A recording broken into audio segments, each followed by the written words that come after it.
데살로니가전서 5장 16절 17절 같이 읽을게요. 시작. 항상 기뻐하라, 쉬지 말고 기도하라. 18절 범사에 감사하라까지 다 요절이니까 꼭 외우시고, 또 기도할 때마다, 또 이 세상에서 어려울 때마다 이 말씀을 항상 묵상하시기를 바랍니다. 주님의 명령은 항상 기뻐하라, 또 쉬지 말고 기도하라, 범사에 감사하라입니다. 문제는 뭐냐면 항상 기뻐할 일만 있는 것이 아니라는 것이죠. 오히려 성경은 인생을 고생과 수고와 슬픔이라고 말하고 있습니다. 모세의 시편 90편 10절에 보면 우리의 연수가 70이요 강건하면 80이라도 그 연수의 자랑은 수고와 슬픔뿐이요 신속히 가니 우리가 날아가나이다 그랬습니다. 그래서 우리 인생에 자랑할 거라고 하는 수고하고 슬픔뿐이다 라고 말할 정도로 우리 인생은 슬픔과 수고와 고통이다 라고 표현할 수 있다는 것이죠. 인생이 고통스러운 이유는 세상이 불완전하고 선하지 못하고 타락해서 다른 사람의 완전하지 못함, 불완전함과 죄, 또 나의 불완전함과 죄, 이 세 가지 때문에 항상 겪는 거예요. 세상이 온전치 못해요. 그러니까 세상도 처음 창조될 때의 그 아름다움과 영광을 다 잃어버리고 이 세상으로부터 오는 여러 가지 어려움들이 있잖아요. 대표적으로는 자연재해 같은 것이 있을 수 있죠. 태풍이나 홍수나 가뭄이나 지진이나 지금은 이상기온들 이런 것들이 많이 있고, 또 이 세상적으로 여러 가지 어떤 전쟁과 여러 정치, 경제, 문화적, 사회적인 여러 세상적인 어떤 그런 큰 틀에서의 어떤 불완전함과 그 선하지 못한 면에서 오는 우리 개개인의 고통들이 있는 것이죠. 그런 걸로부터 자유할 수 없는 상황에 살고 있고, 또 실제적으로 우리가 살아가면서 어려움을 당하는 이유 중에 하나는 인간관계 때문에 힘든 거예요. 다른 사람의 이 불완전함. 그래서 디모데후서 3장 1절부터 5절에 보면 그 말세에 고통하는 때가 이르러서 사람들이 자기를 사랑하고 돈을 사랑하며 자랑하며 교만하며 비방하며 부모를 거역하며 감사하지 아니하며 거룩하지 아니하며 무정하며 원통함을 풀지 아니하며 모함하며 절제하지 못하며 사나우며 선한 것을 좋아하지 아니하며 배신하며 조급하며 자만한다 그랬죠. 다른 사람들의 어떤 죄악과 또 완전하지 못함 때문에 우리가 인간관계에서의 고통을 당하고, 또 가장 중요한 건 내가 완전하지 못하기 때문이에요. 내가 얼마나 불완전합니까? 내 안에도 여전히 죄악이 많이 남아있잖아요. 그래서 나의 불완전한 것 중에 우리가 건강 문제가 대표적으로 문제가 될 수 있죠.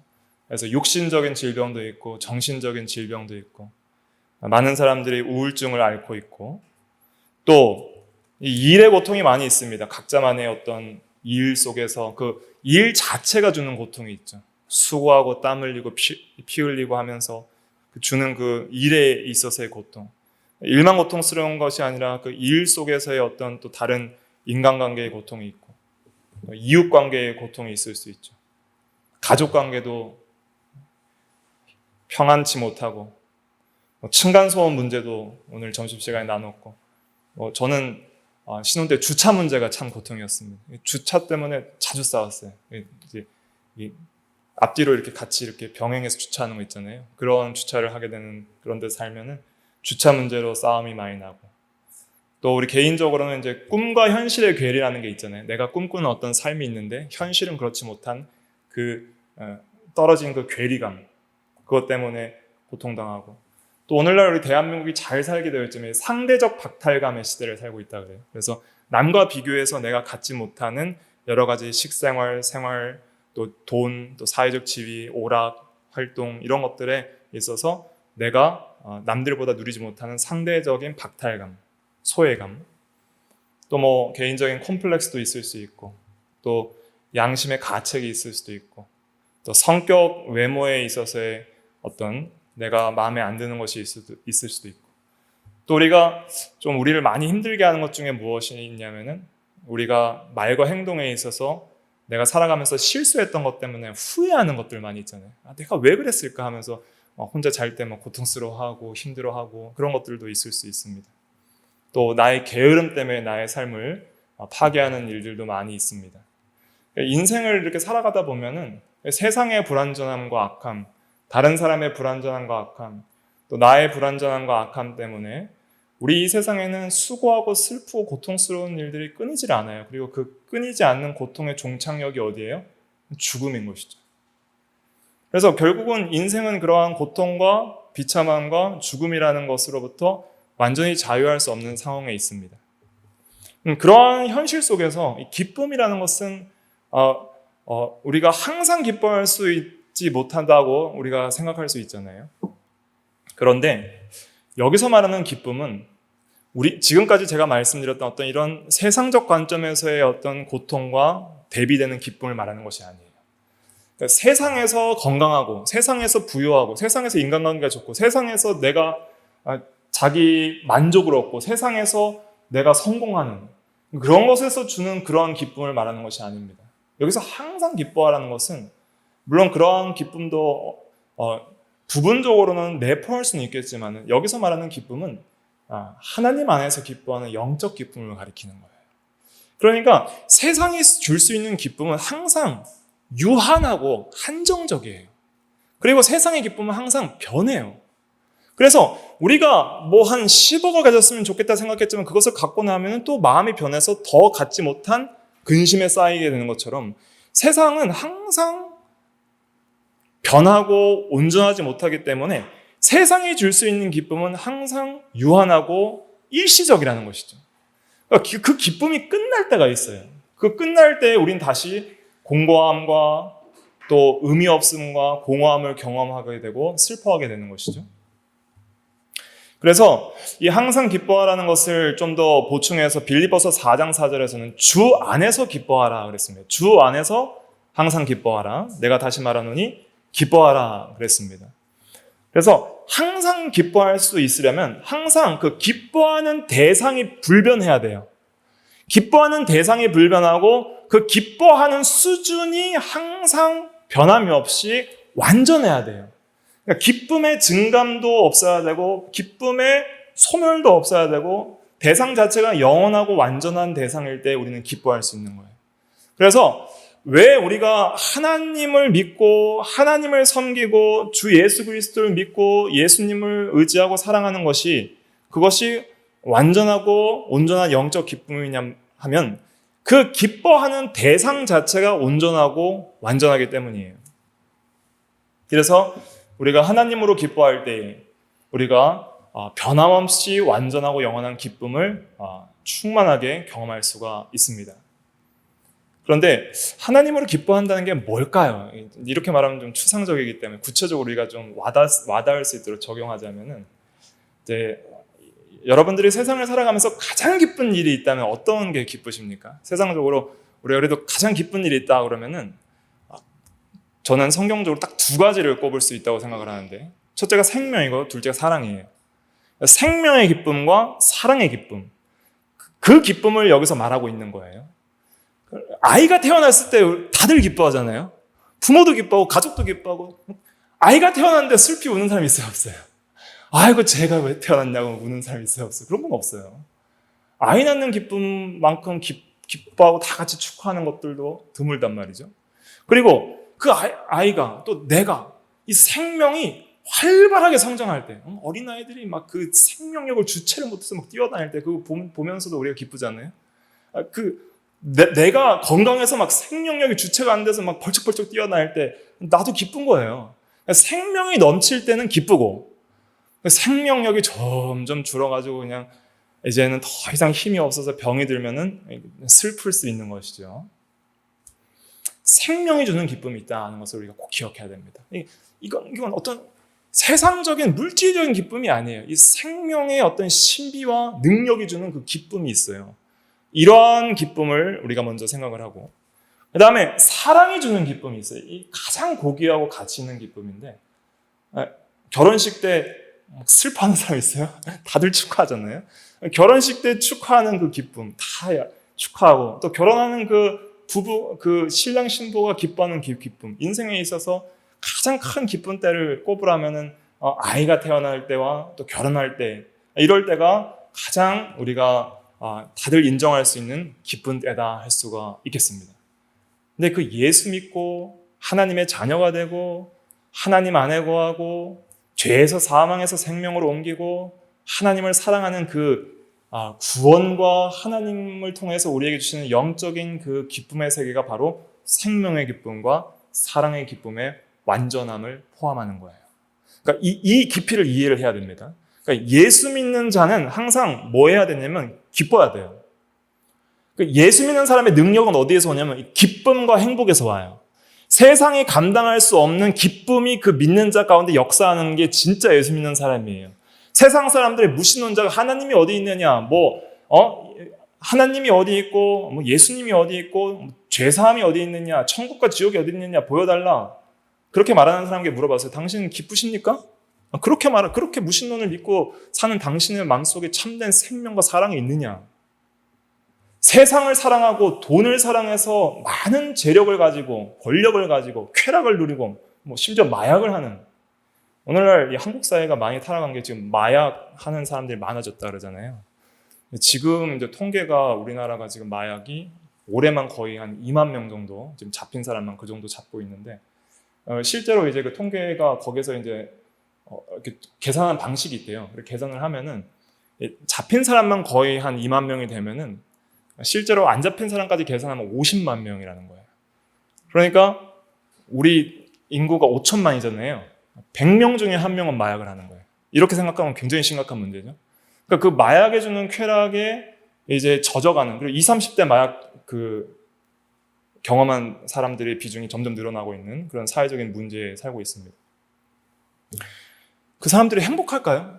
행복하지 않단 말이에요. 그래서 예수 믿는 그 능력은 정말 하나님 안에서 기뻐할 수 있고 행복할 수 있는 그 힘이에요. 이 기쁨과 행복은 사망도 어떻게 할 수 없는 거예요. 우리의 육체적인 죽음 앞에서도 기뻐할 수 있는 능력과 생명이니 그건 영원한 생명이기 때문이죠. 그래서 사도 바울은 어떻게 고백했냐면, 내가 사는 것이 그리스도니 뭐도 유익함이라 죽는 것도 유익함이라. 그래서 우리가 예수를 믿으면 예수는 부활이요 생명이기 때문에 나를 믿는 자는 죽어도 살겠고, 즉 육신은 죽어도 다시 살겠고, 무릇 살아서 영원히 하나님의 은혜로 살아서 이제 예수를 믿은 그 영혼은 영원히 죽지 아니하리니 내가 이것을 믿느냐라고 요한복음 11장에 그랬거든요. 그러니까 우리는 생명을 얻는 놀라운 은혜를 받은 거예요. 예수를 믿음으로. 그리고 그 예수 생명은 하나님을 향한 사랑에 있는 거예요. 자, 이렇게 정리를 할게요. 영적 생명은 하나님을 향한 사랑입니다. 이해되시죠?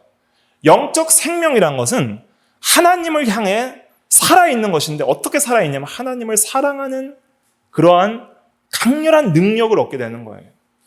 그래서 영혼의 생명이라는 것은 하나님을 사랑하느냐 아니면 하나님에 대하여 죽어 있어서 하나님을 사랑하지 않느냐, 이것으로 영혼이 살았느냐 죽었느냐를 분별하셔야 됩니다. 영적 생명이 뭐예요? 하나님을 사랑하는 거예요. 그게 참된 영적인 생명이에요. 거기에 대해서 요한일서 1장 1절부터 4절이 잘 설명을 하고 있습니다. 한번 찾아볼게요. 요한일서 1장 1절부터 4절 같이 읽어보겠습니다. 시작. 태초에부터 있는 생명의 말씀에 관하여는 우리가 들은 바요, 눈으로 본 바요, 자세히 보고 우리의 손으로 만진 바라. 이 생명이 나타나신 바 된지라. 이 영원한 생명을 우리가 보았고 증언하여 너희에게 전하노니 이는 아버지와 함께 계시다가 우리에게 나타내신 바 된 이시니라. 우리가 보고 들은 바를 너희에게 전함은 너희로 우리와 사귐이 있게 하려 함이니 우리의 사귐은 아버지와 그의 아들 예수 그리스도와 더불어 누림이라. 우리가 이것을 씀은 우리의 기쁨이 충만하게 하려 함이라. 여기 두 개 나오죠. 생명과 기쁨. 이 생명과 그 다음에 그 사귐이죠. 3절에 사귐. 이 사귐은 이제 사랑의 교제를 가리키는 것이죠. 사랑의 교제. 사랑은 반드시 사랑하는 대상과 자신이 있어야 되거든요. 관계가 형성이 돼야 사랑이 온전해지죠. 그래서 이 생명의 말씀이라는 것은 예수 그리스도를 가리키는 겁니다. 생명을 살려내는 그러한 생명 그 자체를 말하는 것이죠. 예수는 생명이에요. 예수님은 생명 그 자체입니다. 그래서 우리가 예수님을 믿으면 믿는 자 안에 생명을 얻게 돼요. 그 생명은 하나님에 대한 관계적 생명이니 전에 모르고 사랑하지 않던 하나님을 내가 알고 사랑하고 하나님과 관계없던 그런 죄인이 하나님이 나의 하나님이요 나의 아버지요 나의 사랑하는 그러한 나의 하나님이 되는 것이 그것이 참된 영적인 생명입니다. 그래서 예수를 믿음으로 하나님을 알고 하나님을 사랑하게 된 모든 성도들은 반드시 하나님과의 사귐이 있게 됩니다. 하나님을 사랑하고 하나님의 말씀을 사랑하고 의지하고 또 생명이 살아난 성도들의 특징은 무엇이냐면 항상 기도합니다. 하나님께 기도하고 하나님을 찾고 하나님을 부르고 하나님과 항상 함께하기를 힘쓰려고 합니다. 그러면서 사귐이 깊어지는 거예요. 진리 안에서 진리를 믿고 순종함으로 계명을 순종함으로 사랑의 사귐의 세계가 깊어지고 기도함으로 사랑의 사귐의 세계가 깊어지게 됩니다. 그럴 때 기쁨이 충만해지는 거예요. 그래서 우리 성도들의 기쁨은 세상이 감당할 수 없는 영적 기쁨이 있어요. 그래서 누가 뭐라 하든지 내가 어떤 형편에 있든지 당신 행복하십니까? 당신 기쁘십니까? 물어볼 때 난 행복합니다라고 말할 수 있어야 돼요. 하나님이 계심으로 나는 행복합니다. 예수를 믿음으로 나는 생명을 얻어서 행복하고 그 생명 때문에 하나님을 사랑하기 때문에 행복합니다라고 말할 수 있어야 되는 거예요. 거기서 성도의 능력이 나오는 거예요. 세상이 감당할 수 없는 힘이 나오는 거예요. 그렇기 때문에 우리는 세상과 타협하지 않아요. 불의와 타협하지 않고 진리를 양보하지 않는 거예요. 왜냐하면 참된 행복과 가장 고귀한 가치가 하나님의 생명과 사랑에 있기 때문에 그 세계에 있기 때문에 그래서 예수 믿는 세계는 항상 기쁜 세계입니다. 사랑의 세계요, 빛의 세계요, 의의 세계요, 평강의 세계예요. 거기는 생명의 세계예요. 그래서 이 세계는 영적인 세계이기 때문에 나의 현실이 어떠하든지 상관없이 이 세계에 거할 수 있도록 우리가 믿음으로 살면 이 세계에 거해 나갈 수 있는 거예요. 그래서 이 세상만 바라보고 살다가 낙심될 때 제발 세상에 대해 눈을 감고 영혼의 눈을 들어 하늘을 바라보세요. 그리고 하나님이 계신 곳과 우리 주 예수 그리스도가 계신 곳을 바라보고 주님을 의지하고 주님을 사랑하고 주님과의 깊은 사랑의 교제 안에 들어갈 수 있도록 간절히 기도하세요. 그러면 하나님이 함께 하시고 우리에게 참된 은혜와 기쁨을 주시는 것입니다. 우리는 항상 이 영적 기쁨의 세계에서 살아가야 돼요. 그 영적 기쁨의 세계는 마치 비유하자면 비행기가 나는 것 같아요. 비행기는 대륙권에서 날아요? 성층권에서 날아요? 지구과학 얘기하니까 복잡하죠. 우리 이 대기권이 총 100km 정도 돼 있는데 그 대기권이 대륙권, 성층권 10권, 중간권 10권 이렇게 이루어져 있고요. 지상에서부터 약 10에서 12km 정도가 대륙권이에요. 그 대륙권 안에 위에 이제 구름이 있는 거예요. 그 구름 위에가 성층권이에요. 공기의 저항이 적기 때문에 비행기는 그 성층권에서 나는 거예요. 그래야 빨리 갈 수 있기 때문이죠. 그러니까 성층권에서 날 때에는 뭐 비가 오나 눈이 오나 신경 쓸 거 없죠. 항상 그 구름 위를 나니까. 근데 하늘을 바라보며 사는 그런 영적 세계가 마치 그런 것 같아요.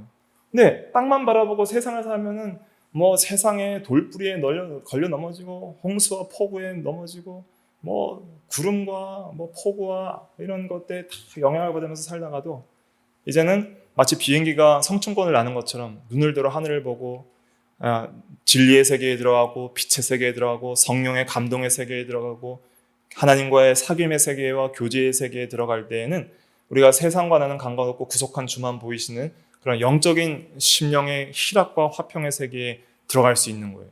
예수 믿는 성도들은 항상 하나님이 계시고 하나님이 나의 아버지가 되시기 때문에 항상 그 세계에 내가 믿음으로 참여하면 들어갈 수 있는 거예요.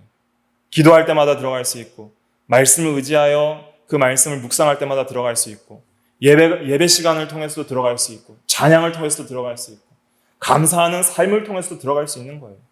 항상 하나님을 찾는 그 모든 심령 속에 하나님께서 항상 함께 하시고 만나주시고 우리 가운데 거하시고 위로하여 주시고 우리의 생명과 사랑과 기쁨이 되어주시는 것이죠. 항상 그 세계를 우리가 놓치지 말아야 됩니다. 항상 그 영적 세계에 더 깊이 들어갈 수 있도록 뭐와 뭐에 힘을 써야 돼요? 말씀과 기도에 힘을 써야 되는 거예요.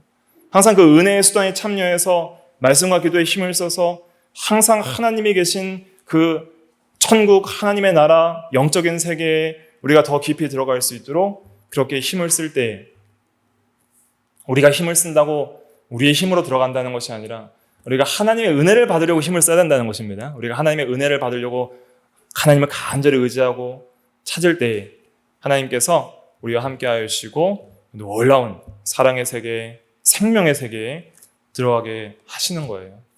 그러니까 우리의 삶의 중심이 어디에 있는지를 잘 살펴보셔야 돼요. 내가 육신 중심으로 사느냐 하면 영 중심으로 사느냐. 우리의 영혼과 성령과 말씀, 영 중심으로 산다는 것은 말씀과 성령 중심으로 산다는 거예요. 그리고 영혼이 사는 길을 택한다는 거예요. 한 번 죽을 육신적 감각의 쾌락을 위해 사는 것이 아니라 영혼이 남아있을 영혼의 생명을 위해서 사느냐. 자기 중심이냐, 하나님 중심이냐. 세상 중심이냐, 세상 나라 중심이냐, 하나님 나라 중심이냐. 우리의 마음을 어디에 두고 있느냐. 거기에 따라서 우리의 삶의 질과 깊이, 또 삶의 모든 방향과 또 삶에서 누리는 기쁨과 참된 평강의 그러한 것들이 다 달라지는 것이죠. 그래서 우리가 항상 이 영적 세계에서 주시는 그 생명과 사랑의 기쁨을 많이 누려야 됩니다. 이게 영적 생명이 충만한 것, 그러니까 육신적 생명이 충만한 건 좀 이해가 되시잖아요. 육체가 막 힘이 나가지고 충만한 거잖아요. 영적 생명이 충만한 건 이런 거예요. 하나님에 대한 그 뜨거운 사랑의 감정이 충만하고, 그리고 기도하는 것을 너무 기쁘게 여기고, 기도가 너무 좋은 거예요. 말씀 읽고 배우고 진리를 깨닫는 기쁨이 너무 좋은 거예요. 진리를 연구하고 진리 안에서 하나님을 알아가는 기쁨, 또 나를 알아가는 기쁨, 나의 죄와 내가 받은 은혜와 하나님의 성품과 그리스도의 은혜에 대해서 알아가는 기쁨, 그리고 그 안에서 하나님을 사랑함으로 말미암아 순종하여서 거룩하게 살아가는 그 삶을 기뻐하고, 그런 거룩한 삶을 막 생명에 살아서 펄떡펄떡 뛰면서 살아가는 그러한 기쁨, 의롭게 사는 기쁨, 그게 생명이 넘치는 기쁨이에요. 그 안에서 하나님이 나를 사랑하심을 깊이 느끼고, 내가 너를 사랑하노라 하는 그 마음을 깊이 느끼고, 나도 하나님을 사랑합니다. 다윗의 시처럼 시편 18편처럼 나의 힘이 되신 여호와야 내가 주를 사랑하나이다 하는 그 고백을 진실하게 할 수 있는 그런 기쁨. 하나님께 사랑을 고백하고 하나님이 나를 사랑하신다는 그것을 충만히 느끼는 사람만큼 이 세상에서 행복할 사람이 어디 있겠습니까? 세상이 뺏어갈 수 없는 행복이에요. 예수 믿는 사람이 항상 그런 세계에 전혀 모르고 그냥 세상만 바라보고 땅에 코 박고 살면 안 되는 거예요. 세상이 감당할 수 없는 생명과 사랑의 기쁨이 넘치는 거예요. 그게 진짜 예수 믿는 삶입니다. 세상 사람들이 도대체 당신의 소망이 무엇이냐? 이렇게 물어볼 정도로 그렇게 살아야 돼요. 도대체 무슨 소망과 기쁨이 있길래 그렇게 즐겁게 행복하게 세상과 타협하지 않고 살아갑니까? 나는 예수 믿는다. 이렇게 말하는 거예요. 거기서 주시는 우리가 기쁨을 맛보며 살아갈 수 있도록 하나님께 간절히 은혜를 구해야 됩니다. 그때 정말 구원받은 기쁨이 넘치고요. 또 하나님의 자녀된 기쁨이 넘치게 됩니다. 그 대통령 자녀만 해도, 또 뭐 옛날 나라 왕자만 해도 여러 좋은 점들이 있잖아요. 근데 우리가 하나님의 자녀가 된다는 그 기쁨, 말할 수 없는 기쁨이죠. 하나님의 자녀이기 때문에 하나님한테 눈치 보고 갈 필요 있어요, 없어요? 없어요. 하나님 좀 기도 좀 해도 되겠습니까? 그럴 필요 없다고요. 하나님 아버지 저 힘듭니다. 어렵습니다. 하나님 함께 해주세요. 도와주십시오. 얼마나 기뻐요. 세상 사람들은 그렇게 말할 수 있는 존재도 없어요. 하지만 우리는 언제 어디서나 말할 수 있어요. 그러면 하나님께서 실제로 함께 하십니다. 추상적으로 그냥 자기 체면을 거는 게 아니에요. 실제로 그 은혜를 맛본 사람은 하나님의 살아계심을 부인할 수가 없어요. 하나님이 주신 은혜가 있기 때문이에요. 그렇기 때문에 담대한 거예요. 사람들이 뭐라고 해도 타협할 필요가 없는 거예요. 내가 맛본 그 은혜가 있기 때문에. 사랑이란 감정이 그래요. 그 어린아이들도 아직 언어에 익숙하지 못해서 말로 표현할 수 없는 어린아이들도 사랑의 감정을 알아요. 부모가 나를 사랑하는 줄 알고 어떤 악한 사람이 나를 미워하는지 알아요. 본능적으로 느끼는 거거든요, 사랑은. 하나님의 사랑도 그런 거예요. 그냥 아는 거예요. 하나님이 나를 사랑하시는 건 알아요. 그냥 하나님의 사랑을 받으면 아는 거예요. 내가 하나님을 사랑하는 것도 알아요.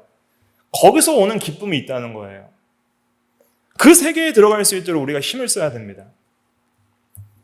그래서 그러한 기쁨의 세계를 우리가 이 세상에서 맛볼수록 영원한 하나님의 나라에서 완전해진 그 세상을 조금이라도 더 맛보게 되기 때문에 그 나라를 소망하지 않을 수가 없는 거예요.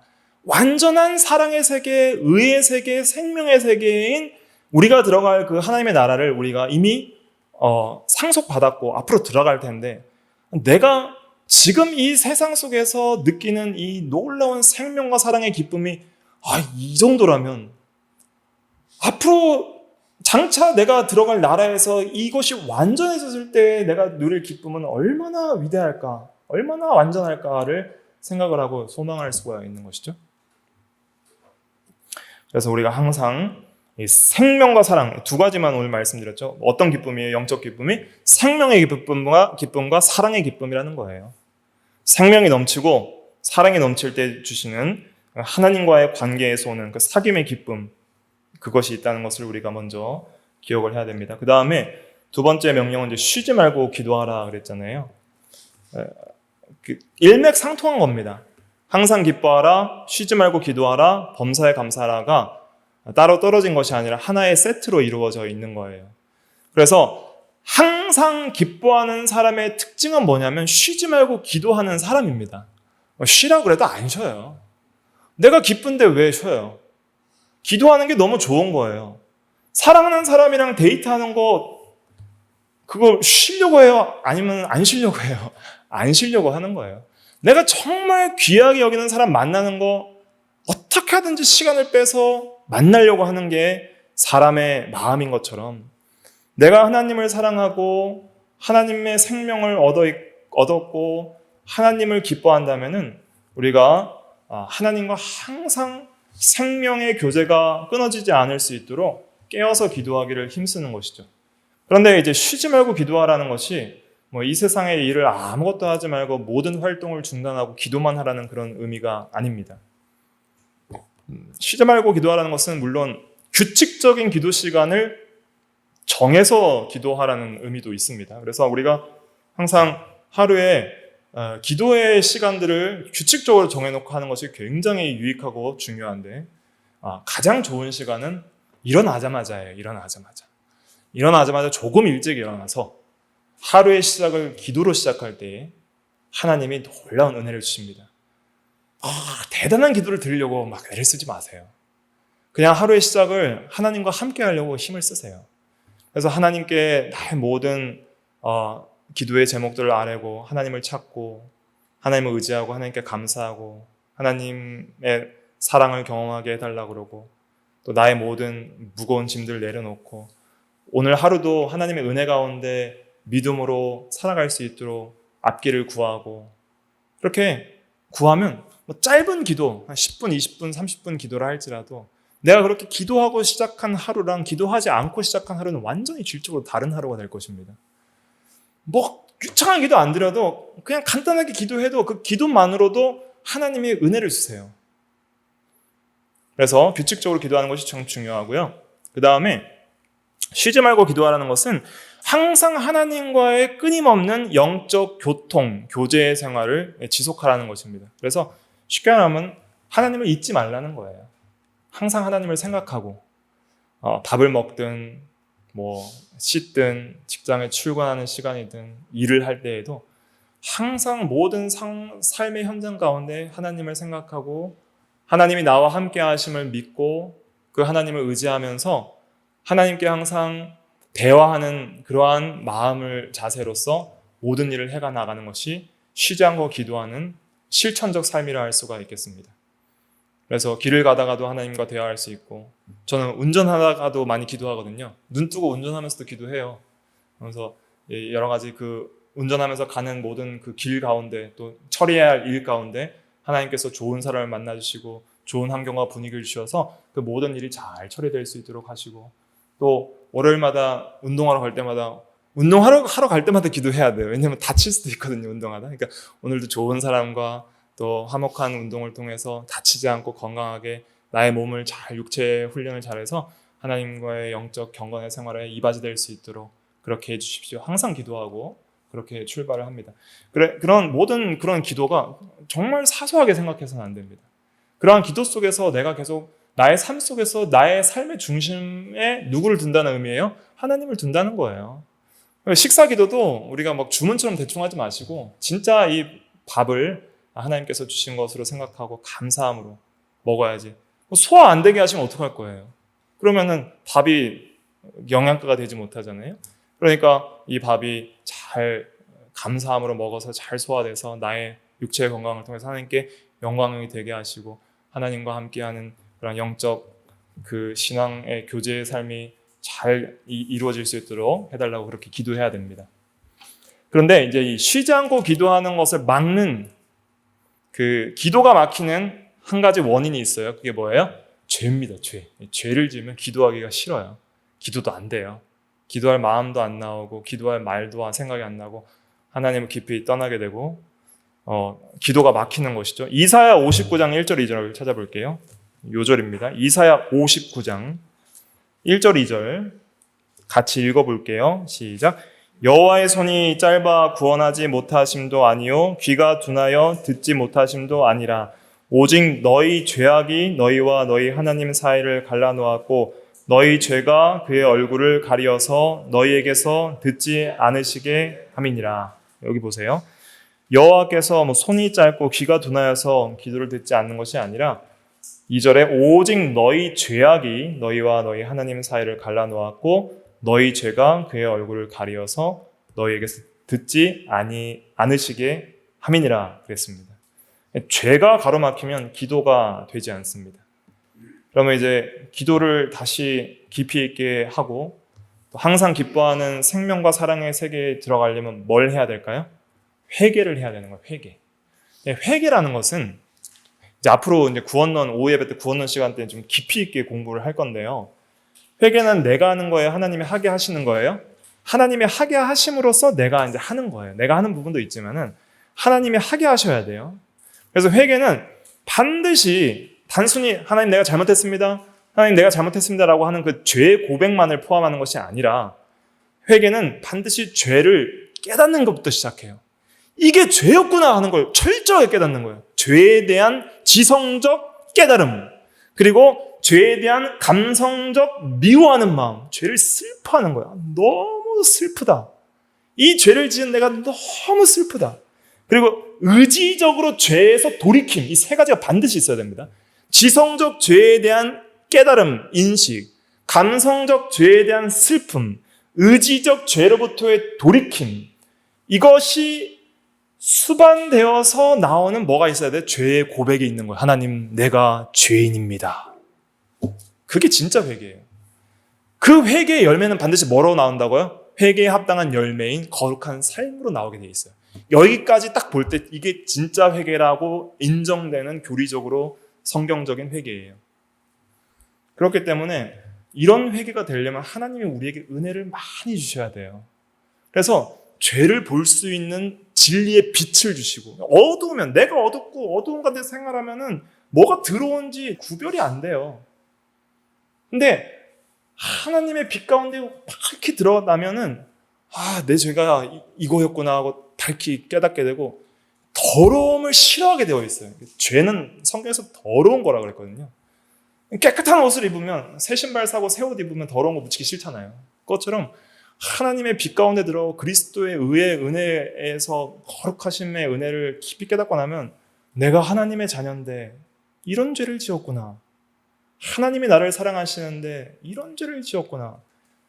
그걸 생각하면 죄가 이제 더러운 거예요. 그러니까 너무 미워지고 이제 그 죄가 더러우니까 고개를 돌려버리는 거예요. 죄가 싫다 하고 의지적으로 죄로부터 돌이켜서 이제는 내가 죄인입니다. 주여 나를 용서하여 주시고 거룩한 새로운 마음을 주시옵소서라고 기도하면서 나아갈 때 하나님께서 놀라운 은혜를 주시니 그 죄에서 돌이켜서 거룩한 삶을 살 수 있는 은혜를 주시는 거예요.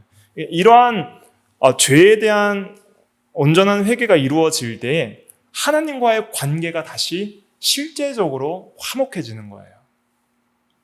하나님과의 관계가 화목한 사람만큼 행복한 사람은 없습니다. 인간관계가 좋은 사람이 보통 행복하거든요. 그리고 가족관계가 좋은 사람이 보통 행복하고 부부관계가 좋은 사람이 행복해요. 근데 관계가 깨지면은 그걸 화목을 시켜야 됩니다. 하나님이 우리의 아버지심이 변함이 없습니다. 부부관계의 법적 관계도 변함이 없고 부자관계의 법적 관계도 변함이 없지만 그 실질적 관계는 소원해질 수 있잖아요. 그럴 때 그 죄 때문에 소원해지는 거예요. 뭔가 죄를 지었으니까 관계가 멀어지는 거예요. 항상 모든 관계는. 그렇기 때문에 하나님과의 관계에 있어서도 하나님과의 관계에서 멀어진 그 죄를 우리가 철저하게 회개하고 다시 하나님께로 돌이킬 때에 하나님과의 그 화목한 관계 속에 들어가요. 그 화목한 관계가 성도에게 기쁨이에요. 그게 구원이고. 그래서 우리는 항상 하나님과 화목하고 하나님과 친해야 됩니다. 언제든지 하나님 앞에 서스럼 없이 나아갈 수 있는 담대함이 있어야 돼요. 그런 사람이 진짜 행복한 사람이에요. 세상이 줄 수 없는 영적 행복. 비행기가 성층권을 날아가는 것처럼 세상과는 다른 영적 즐거움, 그 생명의 기쁨과 사랑의 기쁨, 교제의 기쁨, 그 세계가 우리 성도들에게 오직 은혜로 주어지는데 예수 그리스도를 통해 주어지는 거예요.